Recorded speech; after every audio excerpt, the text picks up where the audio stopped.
All right, we are live. Hello, everybody. I'm BMillzebub, and welcome back to my channel. I know it's been over a week. I've been sick, and I'm sorry about that. But for tonight's Apostate Interviews, I am guessing That Jen was forgot to mute me. herself.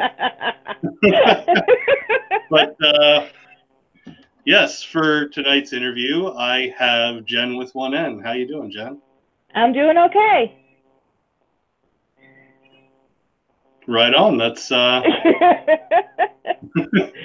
you're about as packed with information as Bible Belt atheist. Do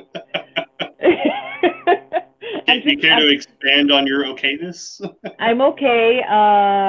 Let's see. I'm in my quiet bedroom, alone, with no animals and no other humans. So that's a plus. And it's been nice outside today. I was actually able to go outside without a hoodie. That's another plus.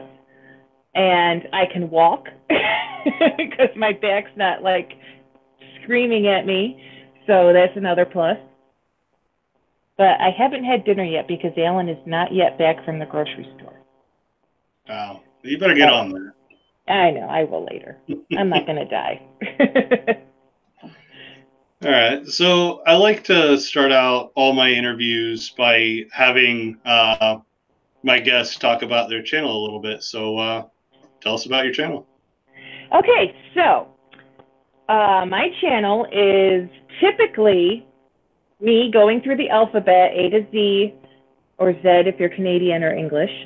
And I'm picking one topic or item or myth or legend or creature from myth to explain, to go over. So I did like O was Ogopogo, and let's see, P was the Protestant Reformation.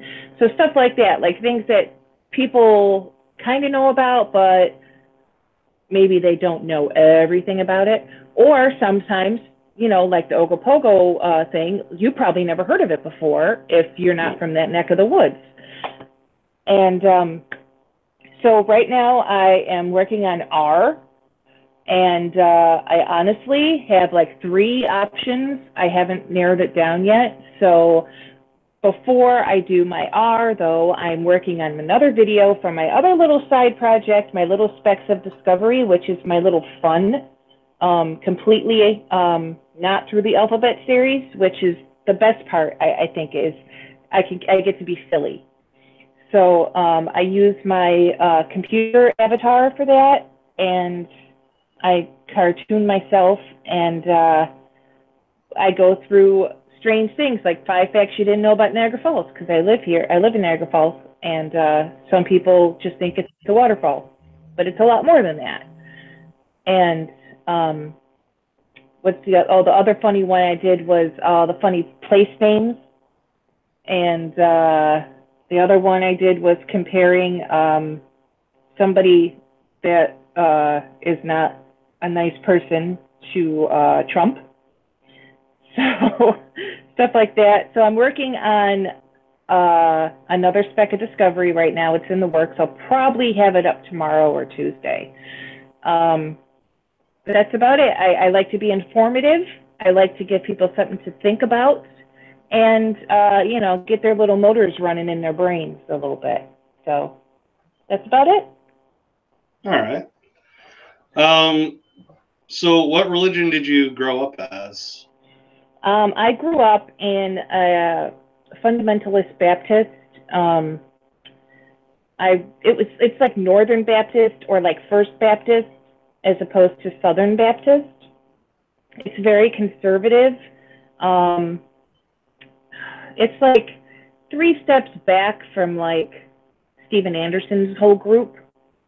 Not quite as fire and brimstone as that, but my preachers always did preach about fire and brimstone and, like biblical gender roles. That's how I grew up. And girls had to wear skirts to church. If you wore pants to church, then, hushed tones were whispered about you. And there was no drugs, obviously. no smoking, no liquor, no dancing at weddings. I was the first, I'm the last daughter for my mother, and I was the first one to have dancing at our wedding. And it was just very, very conservative. I feel like Mike Pence would be very at home in my old church. So basically the environment was kind of, if you're having fun, you're sinning. Yes, exactly. Exactly. And I apparently like to sin quite a bit. Well, I mean, you're an atheist, so I mean, why else would you be an atheist if not because you love your sin? I mean, exactly. that's the talking point anyway. I totally just want to sin, and I don't go to church anymore because I like to have wine with dinner. And yeah, that's what I grew up with. Like my oldest sister is very, very religious still. I have a whole saga story about her, but she was married to a preacher, cheated on her, but yet she still remains the most religious one of all of us. And she not only disparaged all of my musical taste growing up, like she would take my Aerosmith tapes from me and like, you can't listen to that, you know. Also at my wedding, which was the first, also we had dancing, but we also had liquor. She took my wine glass out of my hand after the first toast and said, "You've had enough." Because I was 20. I wasn't even 21 yet. Yeah. But I also had already had a child, so, you know, there's that whole thing too. I bet your conservative church family really loved that. Yeah, that's a whole story too. My pastor at the time, let's just say he was not thrilled. He called me to ask if I wanted to chaperone the youth group because I was in college and I could have been like a junior chaperone with the middle school / high school kids on their yearly camping retreat. And I said, I don't know. I've been throwing up all the time because I'm pregnant. I had that sickness where you throw up constantly. Mm-hmm. And so he goes, "Oh, let me call you right back." Like literally almost hung up the phone. So then he calls back. He goes, "Let me take you out for coffee." And I said, "Okay." So, because we were on that friendly basis, like our church wasn't big. There was maybe 100 people there. So everybody knew everyone's phone numbers. We were on a first name basis with everyone, but it was still very conservative. So he comes and picks me up. We go out to like Denny's or someplace, and he laid it out on the table. He's like, "You know this is a sin. You know this child is an abomination." He goes, "I wouldn't hold it against you if you got rid of it from my pastor. Okay? If that doesn't make your jaw hit the floor, I don't know what does." And then he said, "Well, you can't give it to your sister," my other sister who still lives in New York, "because she's having a baby too, and that would be too much on her." Because our daughters were born within 2 months of each other. And I said, "Yeah." And he goes, "And you can't just give it to your mother because, you know, she's, at the time, she was, you know, 55-ish. And I said, "Yeah, I'm not giving the baby away, and I'm not going to get rid of the baby. I'm going to have the baby." And he goes, "Oh." Like it was his decision to make. It was, you know. So then I go back to church.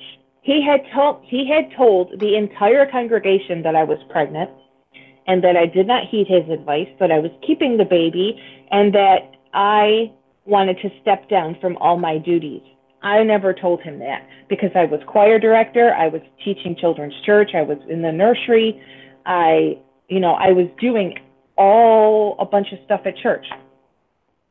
And so he told all the deacons, and the deacons were like, "Did you tell him you wanted to stop directing the choir?" And I said, "No." So he was lying about me to the church.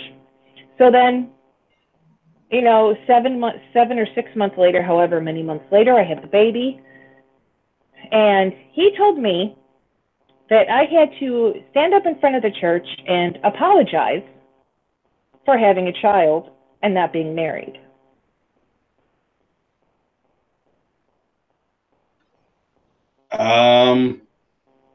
Yeah, I had to ask forgiveness from the congregation and God for having a child and not being married. And I told him, I'm like, I'm not going to do that. He said, well, if you want to get any of your, teaching abilities back in the church, then you will. And I said, well, I'm not going to stand up in front of the church and apologize for a baby. That's just ridiculous. And I said, if God didn't want me to have the baby, why did he let me get pregnant? Yeah. I mean, what the? I'm not even sure.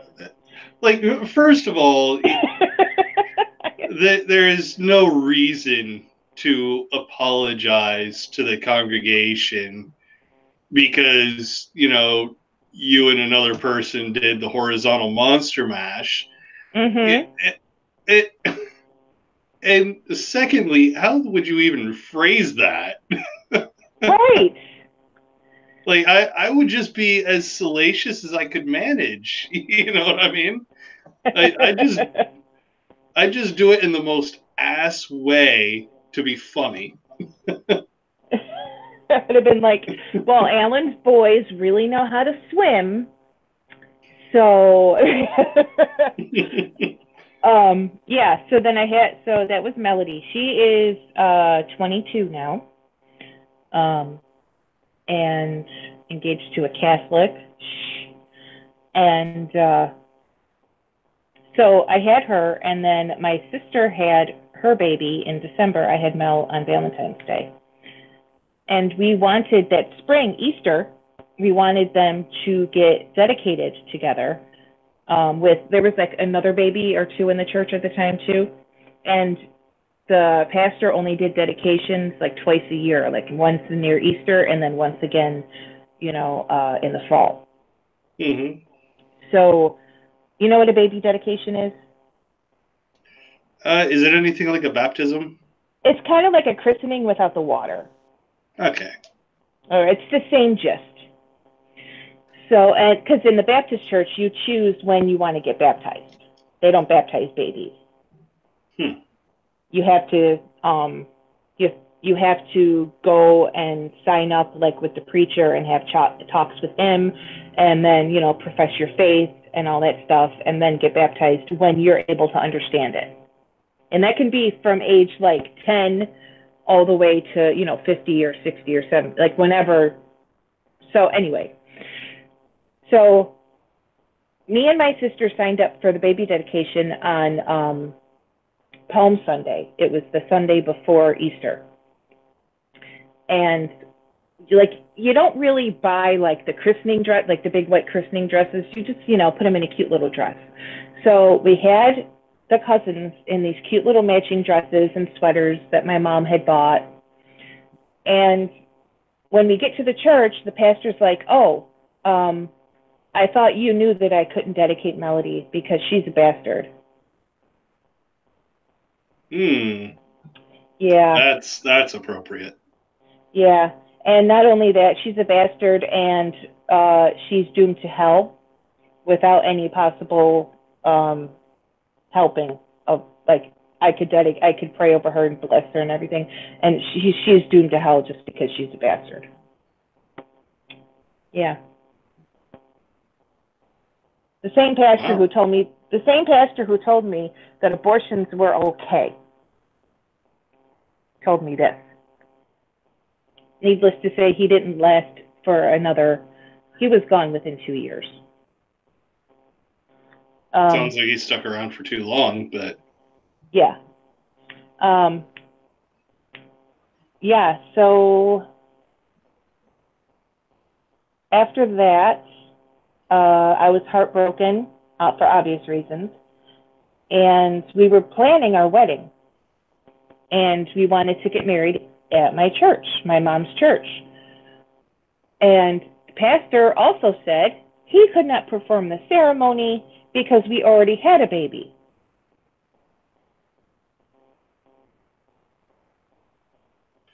That is... So he was condemning us and then additionally not helping us rectify the situation. So talk about a double-edged sword. You know? Yeah, that's... I think this guy might have been a little power hungry. Yeah. And then, so we went with the church. Like my mom rented the church, so to speak, from, you know, for the facility of the church for that day. And we had a family friend who was a minister from another church in Lockport, close by. He came down and he did the ceremony for us. So then we got married. But then miraculously, once I had a wedding ring on my finger, I was allowed to be choir director again and work with children's church and work in the nursery and teach Sunday school and do all this other stuff. Once, you know, I had a wedding ring on, it made everything better. And then about a year later, we had our second daughter. And that same stupid pastor comes up to me and says, oh, when do you want to have a dedication for Marissa? Because, you know, the Easter Sunday one is coming up again, or Palm Sunday, and we can put her in with the other couple babies. And I said, I'm not dedicating Marissa because you wouldn't let me dedicate Melody. You know, and he's like, oh, taken aback. Like, I'm sorry, I'm not going to play this game. And that was like one of the first steps of me questioning my faith. You know, like investigating, why did he say this? Where is this written in the Bible? Why is this the way he says it is? And that's one of the first times where I started reading the Bible cover to cover. You know? Don't you just love how it takes actually reading your holy book to, you know, make you realize, fuck, this is bullshit? Yeah. Yeah. I mean, it's got to be something like 80 to 90%. I wish there was a statistic on this, but like it has to be somewhere in the ballpark of 80 or 90% of all atheists are that way because they actually knuckled down and read their holy book and realized it wasn't so holy. Oh, I know. And funny enough, like my entire family is still very religious. My mom still goes to church. My oldest sister still goes to her church. She's actually the organist for her church, and my mom is the alternate pianist for her church when the pianist is out sick. Because my mom is like, she's going to be like 76 years old, so she can't get around as well as, you know. But my next two sisters are religious. They appreciate religion, but I would put dollars to donuts that they have not read their Bible cover to cover, because they don't know half of the stuff. When I bring up something in conversation, if the concept of religion ever comes up in like everyday conversation, I'll bring up, well, it said this and blah, blah, blah, blah, blah. And they're like, oh, it did? So I'm like, chapter and verse, go look it up, you know? Yeah, I find that all too often too, is people like us educating the believers on what they actually believe, or their book says they should believe. Pardon me, I had to vape for a second. Oh, you're one of those. Yeah. Yeah, it was so funny. Over last summer, at the end of summer, we were at my sister's house, and she lives out in like the country, quote unquote, area. And she was pickling pickles, like homemade pickles. And she gave everybody a giant jar of pickles to take, like a huge, almost like a barrel size. Because she had so many cucumbers in her garden, all the adults, she gave a jar of pickles. So she hands me a jar of pickles, and she sliced them like for sandwiches, like little circles. Mm-hmm. And this jar was like 10 inches tall. It was huge, and it was full of all these little pickle slices. And I said, and she hands it to me, and I start laughing, and she goes, "What's the matter?" And I said, "Why do I have this thought in my head of 200 Philistine foreskins?" And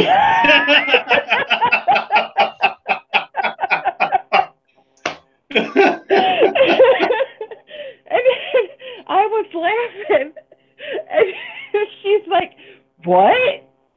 And my mom, she didn't even know the story, so I had to go show her the story. Oh. But then she goes, "Oh, so you don't want the sliced one? You want the whole pickle?" And I said, "Yeah, sure. Give me the uncircumcised ones." Oh, God. Oh, yeah. So I'm not only, a smartass on Twitter, I'm also a smartass in real life. That's why we're friends. Yeah. I'm all about the smartassery. I love it. Oh, so other than your oddly pro-choice pastor that thinks bastards are going to hell, what's the craziest thing about your former religion, or is that it? Well, my church was YEC. Oh, good. Yeah. Almost all of the pastors that came through, now growing up, I would say we had about 6 pastors in the 20 some odd years, 25 odd years I attended that church. So we didn't keep them for too long, okay? But every single one was a biblical literalist. Love those. Yeah, so it was always like 6 days of creation, blah, blah. Some were more severe than others. Some believed that dinosaurs never existed and that the bones were put there by Satan.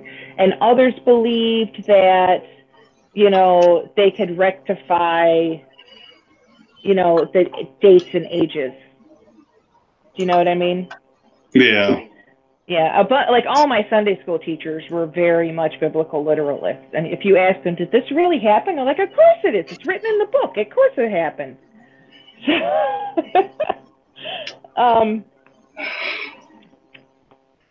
Yeah, I think that's about the strangest thing. The what younger creationism, the bastards are going to hell, the no drinking, no dancing. Oh, it was very much Footloose.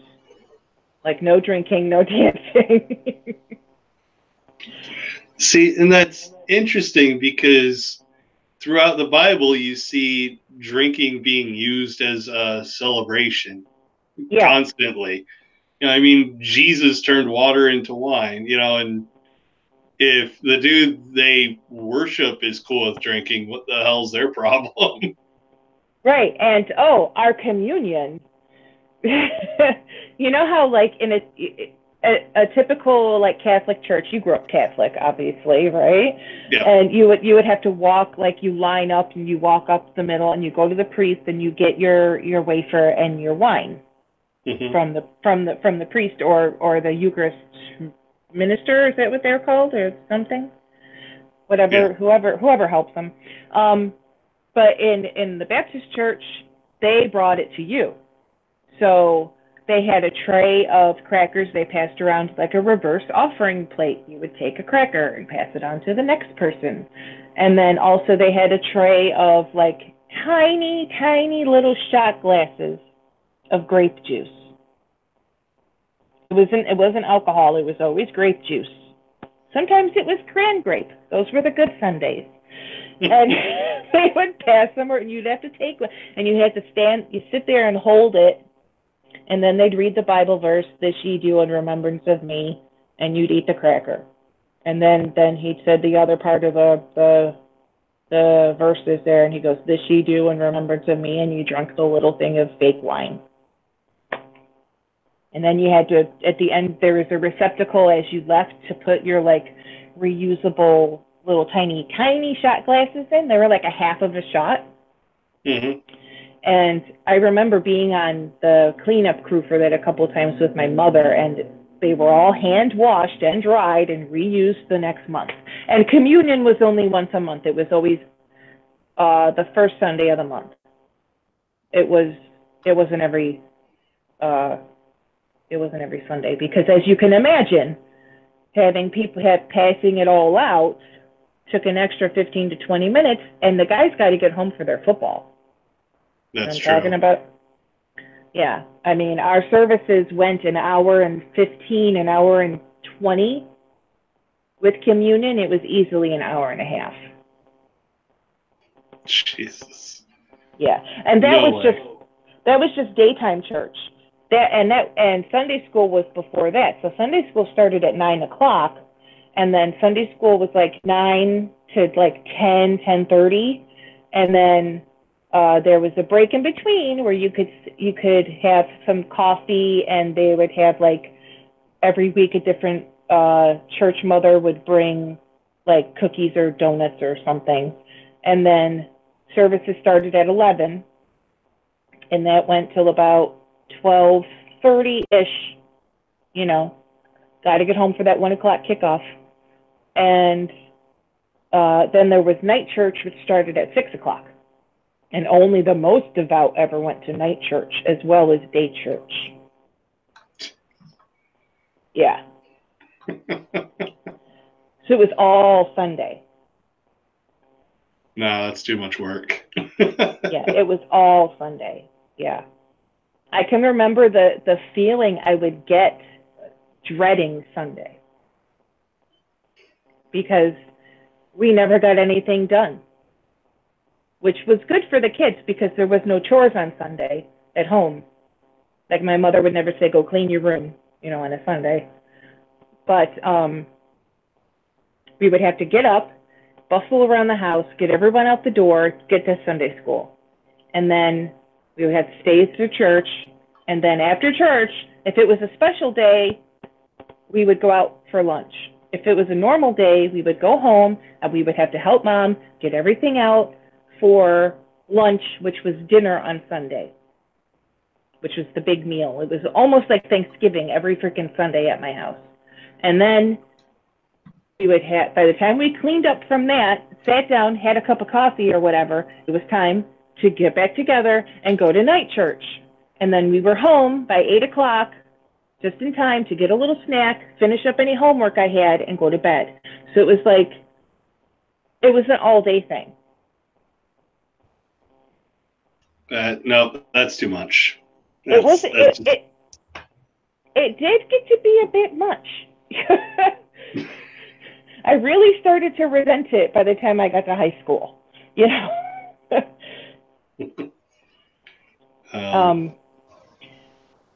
and by the time I was a newlywed, Alan had to work almost every Sunday.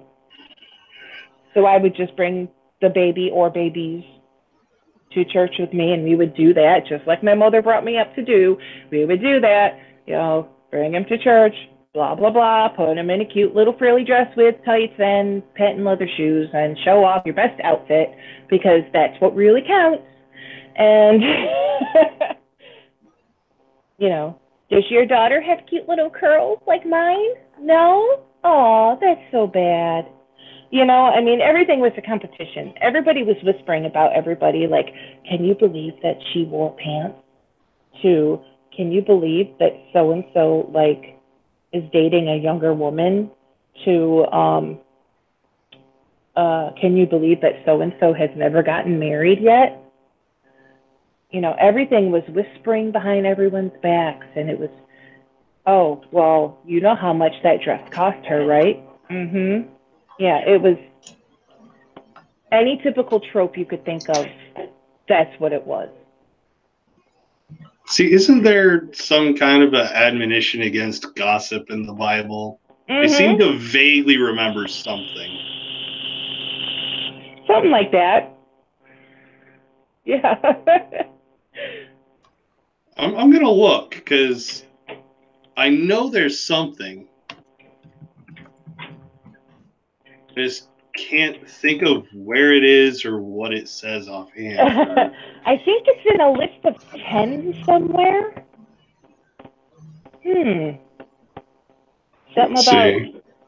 Something about not spreading something. Huh. I'll have to look into that. Well, okay, so I'm at BibleStudyTools.com right now. It's got 2 Corinthians 12:20, for I am afraid when I come I may not find you as I want you to be.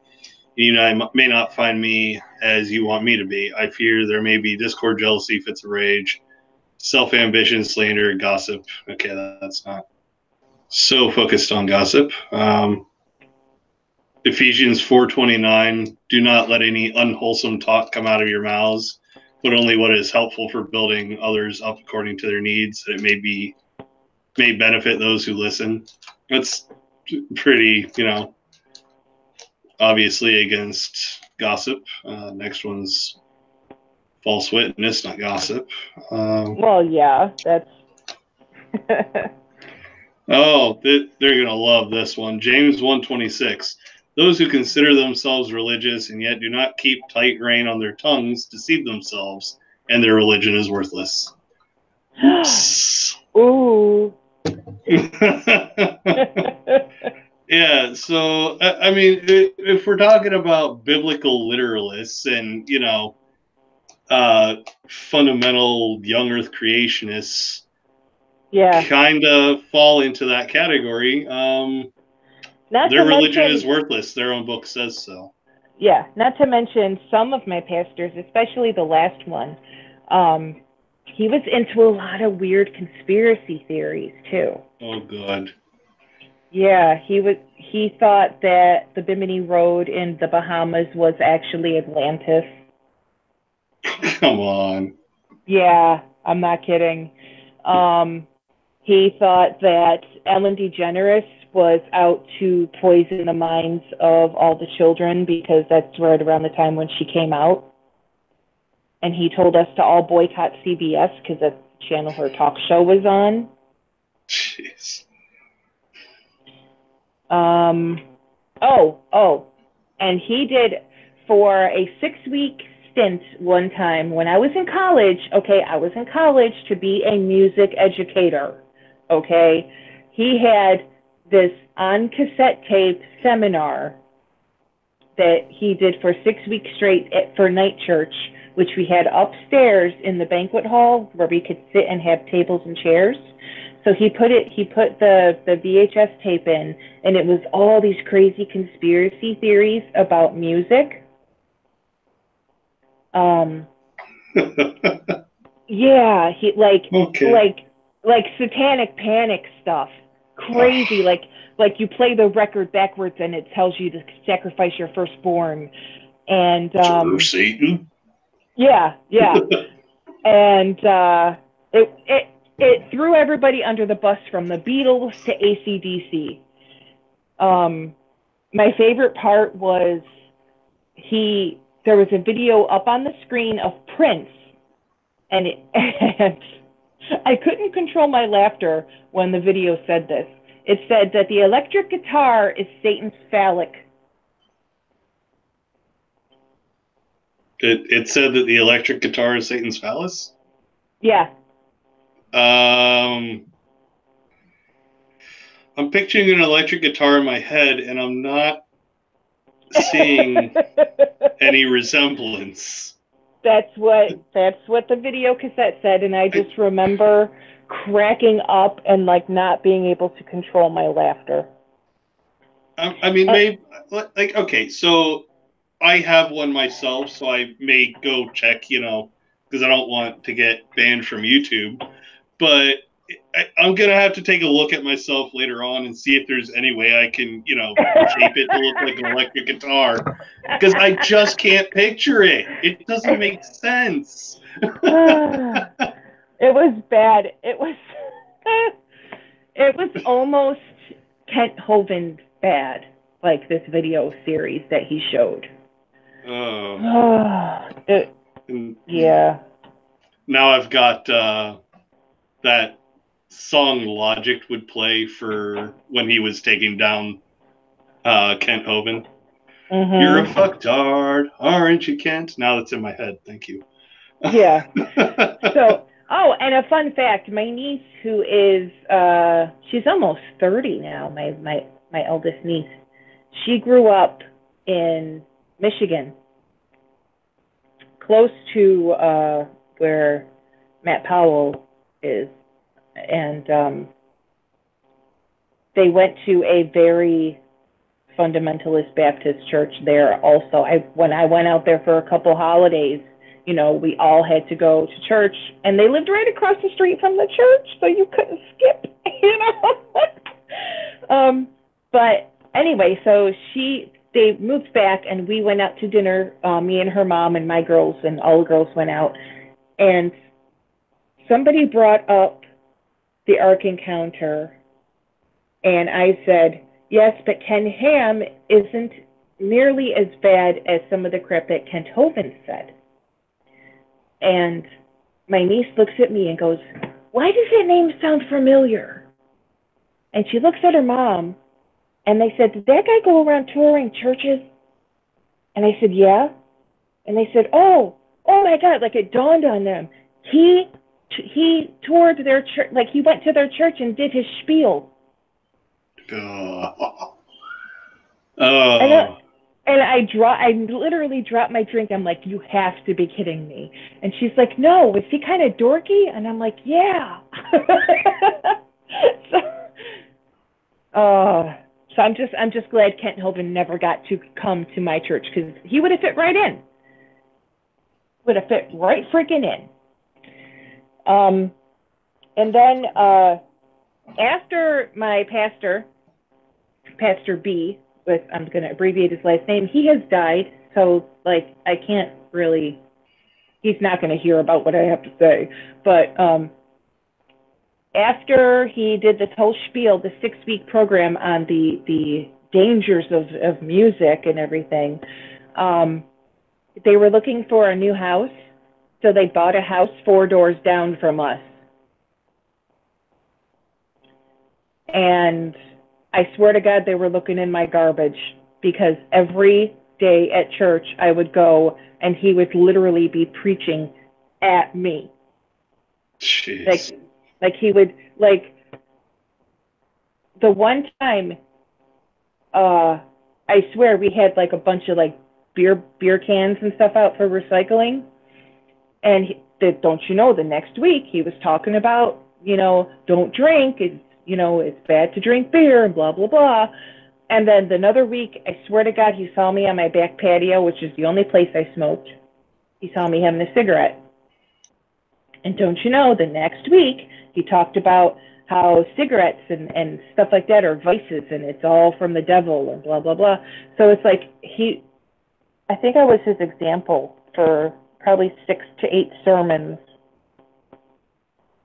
Like, if he heard rock music coming from my house, the next sermon would be about the dangers of rock music, Oh, God. So I swear to God. So shortly after that, we moved to our house that we have now, which is blocks away. But anyway, yeah, so my church growing up was a little crazy. Just a little. Oh. All right. So what is it that got you to start making videos and putting them up on YouTube? Well, I had been thinking about it for a while. And Just watching a bunch of people who I appreciate kind of nudged me. And then I saw the Faceless, I can't even talk, blah, blah, blah, the Faceless Forum videos from last year when Thomas got up and was like saying, you know, everybody, we need to get together. And he was like, you know, saying, if you have an idea, put it out there. So I was like, what the hell? I have an idea. I'll put it out there. There you go. Like, it was May 9th last year, so I'm almost coming up on my 1 year. So that's it. And like I said, I try to put things out that some people never even heard of, you know? So make people think. I always like to make people think. All right, so that'd probably be, you know, kind of the vein that the goal you have for your channel is in as well, you know, is just getting what you have to say out there and maybe getting some people to think along the way. Yeah. Like, one of the main things growing up, I remember, is one of my best friends across the street from me was Melissa. And she was very Catholic, and I wasn't, you know? And I remember getting in theological discussions at like 10 to 12 years old with her. And she's like, what do you mean you don't pray to Mary? And I'm like, what do you mean you take communion from a priest? You know? I'm like, so I went to Mass with her a couple times. She came to church with me a couple times. Our parents weren't against stuff like that. But then, you know, it starts to make you think about, well, what if I'm doing something wrong? What if her way's the right way? You know? Yeah. And then, you know, once you get to college, and well, high school and college, I went to University Buffalo, and at that time, I was in the program with a lot of Jewish people. And we would have theological discussions while we were sitting and eating lunch. I'm like, well, what do you mean you know, this is your holiday? Explain whatever. It was like Yom Kippur or whatever. And I was like, well, what does this holiday mean? And they're like, well, so we would go back and forth. Like, I'm like, well, we have Good Friday off. Why are you mad that we have Good Friday off? They're like, well, because we don't have, you know, whatever Jewish holiday off. So I'm like, okay, all right. So we would sit and discuss things. And then I also met a bunch of Muslim friends in college. And we would talk about, well, why is this wrong? Why do you have to wear a headscarf? Why do you have to have your brother's permission to take, you know, blah, blah, because there was no females. It was all men, you know. But, so I'm like, what do you mean you want 6 wives? That's the dream until, you know, you realize that you actually have to work in a marriage. Yeah. I had a good friend, Ali, when I worked, this was about 10 years ago now, when I was working in the mall. I worked in a kiosk, and he owned the kiosk behind me. He sold like high-end jewelry and watches, and I sold knockoff sunglasses. I didn't own my kiosk, though. I just worked there. So, you know, on the slow days, you're going to talk to your neighbor. And every Friday, he would ask me if I could keep an eye on his booth for 2 hours, call him if there's an issue, but just babysit his booth, because he had to go do his prayer. And I said, sure, absolutely, you know. So then, because I did that, he would, you know, buy me a coffee, or he was very generous, super, super nice guy. And young, too. He was younger than me. And at the time, I was probably 31 or 32. So he was like, you know, 25. And so he had his brother come up and babysit his booth for an entire month, because he was taking his pilgrimage to Mecca. And I was like, that is so cool. That's awesome. You get to do that, you know? And he comes back from his pilgrimage. He showed me pictures. He's like, yes, I had to wear white, because I guess they have to wear their white, completely white, you know, from head to toe or whatever. and he showed me the pictures. He's like, this is all the buses, and this is all the people in line to go around the what's it called? Oh my God, the black square thing that they walk around. You know what I'm talking about, right? Yeah, I know what you're talking about. I can't think of the name for it either for some reason. So he showed me a bunch of pictures. There was like thousands upon thousands of people there. So he brings me back and he goes, oh, I got you something. He brought me back an English / Arab Quran. And I was like, oh, this is nice. Thanks. Right? So I opened it up, and I was flipping I was treating it with respect. I wasn't like, oh, thanks, I'm going to wipe my butt with it, but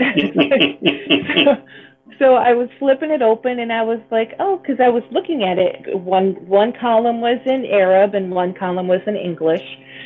And just flipping it up, and I look up at him and I'm like, does it come with a burqa or do I have to buy my own? Right? He goes, shut up. He goes, shut up. Blah, blah, blah. Because, I was joking. I would joke with him all the time. We had that good rapport. But, yeah.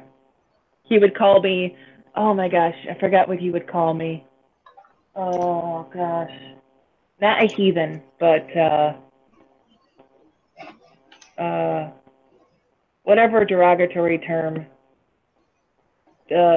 Muslim people have for non-Muslim people. He would call me that, but joke about it. And then I would just go on my phone. A what? Kafir? I think that's how they pronounce it. I don't know, but he would call me, like in a joking way, he would call me like, an apostate or whatever. And so I would go on my phone and find a sound bite of like Ahmed the dead terrorist and like play it for him. So we had good rapport. Like we would joke back and forth. He was a good guy. And the only problem I had was he was trying to push, Islam onto me because he bought me a freaking Quran.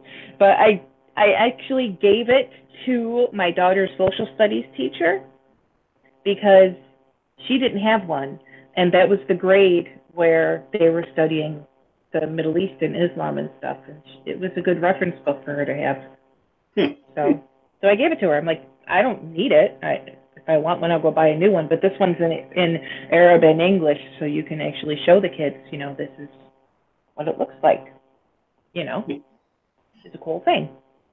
Yeah. And I actually just looked up the name of the blog. It's called the Kaaba. Okay. I don't remember what he called me. No. The block at Mecca that they all worship. Oh, okay. Yeah, it's called the Kaaba. Yes. Yeah, he showed me the big black box thing. Yeah, I mean, I think it'd probably be pretty cool to, like, I don't believe in Islam or anything, but, the Hajj experience sounds like it'd be interesting to do, you know what I mean? It would be cool to go. It would be cool to be able to travel internationally, especially in the Middle East, without having to put a shawl on my head as a female. I'm just saying. Women kind of get shed on a little bit. Yeah, like maybe don't make your tourists, abide by your religion if it's not their religion. Like we don't make like tourists that come to the United States, like we don't make them like take off their yarmulkes and take off their burqas or their niqabs or whatever, just because they're over here being a tourist or visiting or whatnot. Like I shouldn't have to put one on to go over there. That's just me though. All right. So is there you mentioned you have a couple different series of videos. Do you have a favorite between the two, or? I think one of my favorites to do was the Flying Spaghetti Monster one. F was for the Flying Spaghetti Monster. Because I actually have the Bible of the Flying Spaghetti Monster, or the Gospel of the Flying Spaghetti Monster. I bought it a few years ago, like as a joke, and I read it, and I'm like, this is actually kind of hilarious. But yeah, that's one of my top funny ones for amusement. One of the few that I learned a bunch was like the C. C was for churching of women. It was like obviously my third video. And I had no idea that women had to go through that in the early church. Also, let's see. GHIJKL at Lilith was another one, a good one, because a lot of people don't know that Lilith was an old Jewish myth of in the creation story. The Christians just kind of like, oh, we don't like this. That's why there's two beginnings to Genesis. That's why first, Adam was created, and then his mate. And then if you read on, it says Adam and then Eve was taken from his rib. And then if you investigate the Lilith story, you're like, aha, that's why there's two beginnings in Genesis, because the Christians just said, oh, screw this Lilith story, we're leaving that out. But it's actually in there. And then, let's see. For my Specks of Discovery, I did it my first one was kind of a joke for Peter, gonna go for it. Because he couldn't pronounce the name of the lake, Lake Chagagagagman Chagagag Chabanagagambag. He couldn't pronounce it. So I made a video, and it was like for him, but I'm like, oh, instead of just sending it to him, I'll just put it out as a little speck of discovery. This is how you say it. So I'm like, what else could I do that people don't know about? So I did like the funny place names, and I did like the 5 facts about Niagara Falls, and I try to keep it lighthearted. But the next one I'm doing is kind of not as lighthearted, but I would say the funny place names one is one of my favorite ones, because it's just so stupid. It's silly, you get to laugh. And if you can't laugh, then, you got to laugh once in a while. Not everything has to be taken seriously. Yeah, not everyone can be dead inside like me. It's a lot of work. Oh, so what was the toughest thing to get over from your former religion, like, the fear of hell or something like that? Oh, definitely. The fear of hell still lurks once in a while. Like, when you're not thinking about it, it still lurks. It's like, you're going to burn in hell. Like, what? Huh? Yeah, the fear of hell definitely took a long time to get over. I think it's very recently that I'm finally free of that fear. Another one, a big step for me, was realizing that my sleep paralysis was a mental thing inside my own brain and not Satan actually trying to possess me. Because when I was a believer, even when I was starting to fall away from religion and question things, I still had sleep paralysis, probably a couple times a year, and they were freaking scary. Like, I remember them. I can remember every aspect of the one sleep paralysis. It's like I was being assaulted by Satan, and I woke up in a cold sweat and screaming and flailing, and it was freaking scary. So, but once I investigated things and realized that, the religion that I grew up with and that was pounded into my head to make me afraid of things, once my fears started to fall away, now when I get sleep paralysis, I can calmly say to my brain, this isn't real. This is just a dream. It's all in your head. And I can manage better. So that was a big help. Also, like I said, the fear of hell is just like gone. But also like restrictions on the way that I was forced to think. I was raised where dancing was evil. Drinks made you a loose woman. The way you dressed made you susceptible to being assaulted, and it's all your fault.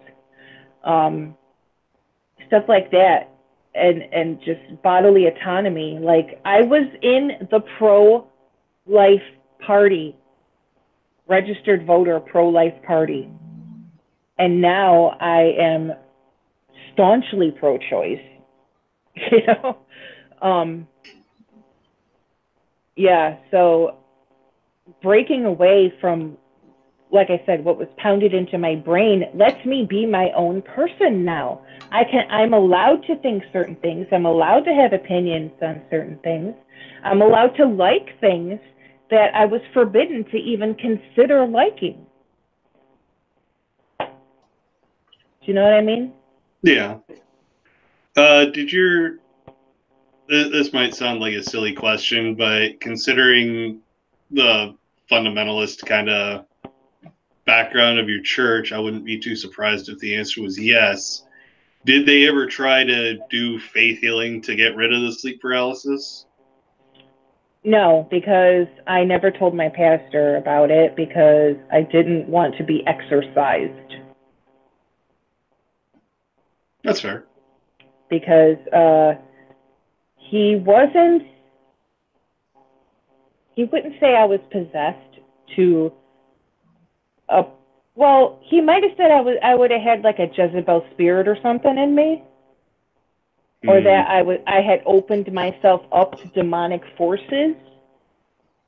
Like, God forbid, I listened to Aerosmith on the radio, so I had a sleep paralysis that night because I listened to heavy metal music. You know, like seriously, that was his train of thought. Because when my mom thought that my house was haunted growing up, the pastor came by and like blessed the house. Like he prayed in every room and like read different like psalms and stuff in like every room. It was one step away from like burning sage in every room. You know what I mean? Like seriously. So I know if I would have brought something like that up to my pastor at the time, he would have totally done like an exorcism type thing. You know. But yeah. I mean, if Aerosmith is what he considers to be heavy metal music, I wonder what his thoughts on Black Sabbath are. Oh my God.